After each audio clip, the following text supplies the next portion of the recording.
Vamos lá, pessoal, continuando aqui, ó. Então, eu estava aqui quando eu mostrei para você que eu tinha que subir isso daqui, tá? Então, esse é o segundo exemplo. O terceiro exemplo que eu tenho para você aqui é quando você tem um problema desse tipo. Você olha que aqui eu tenho o que o pessoal chama de estouro. Deu um estouro aqui na hora do sequenciamento.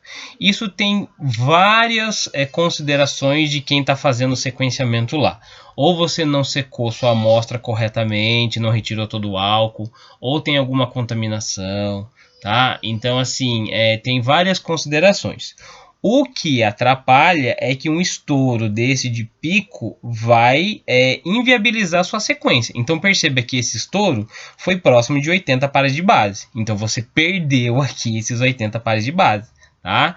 Porque se você não tem uma sequência base para ter uma noção a sequência que pode estar aqui, se ela está correta ou não. Isso é muito relativo também, porque você pode ter mutações, então pode ser uma área com mutações. Então você perdeu. Então, assim, normalmente a galera exclui daqui, tá? Até aqui, até 80, então, pares de base excluiria. Dependendo da amostra que você tiver, isso é problemático. Porque se você tiver uma amostra com 300 pares de base e perder 80, você está perdendo boa parte, né? Muita informação que você está perdendo, tá?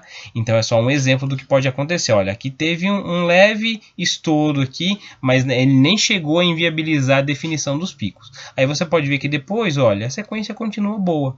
Tá? Então eu nem preciso alterar aqui os picos para enxergar, ela já está boa, só que na verdade ocorreu isso. Então isso acontece, tá? Isso acontece, isso é normal.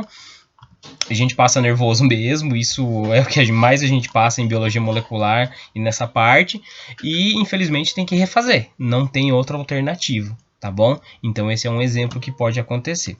Outro exemplo que pode acontecer é isso daqui, ó. Na verdade, você ter uma sequência ruim, com uma linha aqui de base, olha, ruído que a gente chama, muito ruído. E esse ruído, ele vai proporcionar o quê? Você está vendo que ele está com uma letra M aqui? Bom, você sabe que o alfabeto do DNA é A, G, T, C.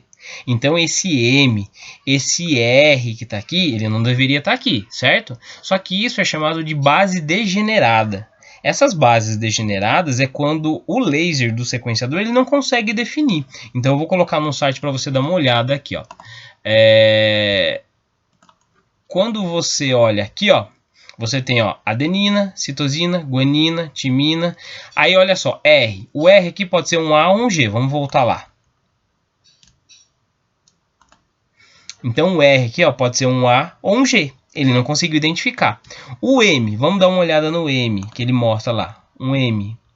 M pode ser um A ou um C. Então é chamado de base degenerada. Isso atrapalha demais o seu sequenciamento. Isso atrapalha demais a sua definição. Pode ser que isso aconteça porque dependendo da amostra que você estiver analisando, isso apareça porque você acabou pegando 2 alelos, né? E aí você vai ter que fazer um processo aí de clonagem em bactéria para separar esses alelos, porque o sequenciamento não consegue. Naquele ponto você tem 2 genes e nesse ponto cada alelo ele tem uma base diferente e aí o sequenciador não consegue pegar, então pode aparecer essas letras. Então sim, você tem que dar uma olhada e conferir as letras em cima, é outra coisa que você precisa ver. Isso é um sequenciamento ruim, aparece bastante dessas letras, tá? Então no começo, então eu perderia, olha aqui, ó, Y, tá? Vamos dar uma olhada lá no Y. Y, C ou T. Então é um sequenciamento com bases degeneradas, tá? Isso inviabiliza, tudo bem? Então, basicamente, o que você tem que fazer? Ou você tem que refazer isso daí, tá? Para poder conseguir eliminar esse problema, tá? Ou você vai ter que fazer clonagem em bactéria, e isso é complicado, tá bom? Então é só para você ter uma ideia do que acontece. Outro exemplo aqui é uma amostra extremamente ruim, que não somente bases degeneradas, mas com estouro. Olha só, isso é um sequenciamento ruim. Então, se você pegar o primeiro exemplo, olha aqui, tá? Na melhor parte, tá? Aqui, e pegar esse sequenciamento é horrível, tá? Não tem definição, isso vai ter que ser jogado fora. Tá? Então você vai ter que refazer essa amostra.